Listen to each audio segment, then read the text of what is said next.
সাড়া দিই। সুবহানাল্লাহ। আল্লাহর নামের পরে আপনার নাম হয়তো জহিরুল ইসলাম, আমার নাম হারুনুর রশিদ, আরেকজনের নাম নজরুল ইসলাম। এক বেটার একটা নামই থাকে, আর এর চেয়ে দ্বিতীয় নাম নাই, থাকলেও চিনে না। একটা ওরফ একটাই, কিন্তু আল্লাহর সিফতি নাম কতগুলি।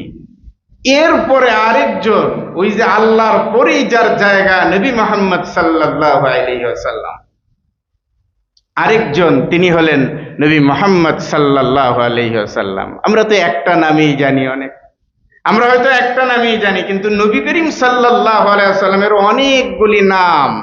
কিছু নাম আল্লাহ তাআলা নিজেই রেখে দিয়েছেন, সরাসরি রেখে দিয়েছেন।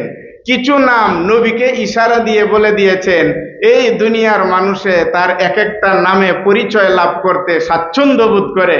মুহাম্মদ, আপনি কি এটা স্বাচ্ছন্দ্য বোধ করেন না?